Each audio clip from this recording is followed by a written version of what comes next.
प्रिय मित्र, छोरा मान्छे स्ट्रङ हुन्छ, उनीहरू रुँदैन भन्छन्, उनीहरूले त्यति पीडा लिँदैन भन्छन्। तर यो विचारमा म चाहिँ सहमत छैन, किनकि पीडा हुन्छ। छोरी मान्छेको पीडा पोख्ने ठाउँ धेरै ठाउँ हुन्छ। आफ्नो चित्त दुखेर छ अथवा पीडा भएको छ भने आफ्नो श्रीमानलाई सुनाउने ठाउँ हुन्छ, आफ्नो आमा बुवाको घर माइती गएर सुनाउने ठाउँ हुन्छ। तर छोरा मान्छेको पीडा सुनाउने ठाउँ कतै हुँदैन। यदि साथीभाइलाई सुनाऊ अथवा बाबाआमालाई सुनाऊ भने नामर्द छोरा मान्छे रुनु हुँदैन भन्छ। र आफ्नो श्रीमती एउटै मात्रै ठाउँ चाहिँ आफ्नो श्रीमतीलाई सँग हो। आफ्नो श्रीमतीसँग रुन सक्छ छोरा मान्छे, अरू कसैसँग रुन सक्दैन। तर त्यो श्रीमतीले बुझिदिएन भने चाहिँ गाह्रो हुन्छ। त्यस कारणले गर्दा श्रीमतीहरूले आफ्नो श्रीमानलाई बुझिदिन आवश्यक छ।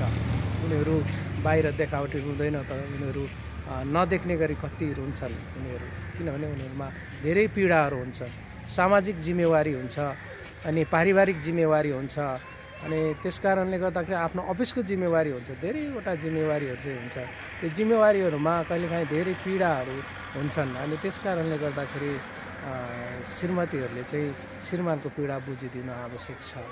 यो भन्दै गर्दाखेरि श्रीमानले पनि श्रीमतीको पीडा र श्रीमानले श्रीमतीको पीडा बुझ्नु आवश्यक छ। होइन भने जीवनमा गाह्रो हुनसक्छ, अनि त्यो वैवाहिक जीवनमा समस्या आउन सक्छ। त्यस कारणले गर्दा एकले अर्काको समस्याहरू चाहिँ बुझ्नुपर्छ जस्तो लाग्छ मलाई।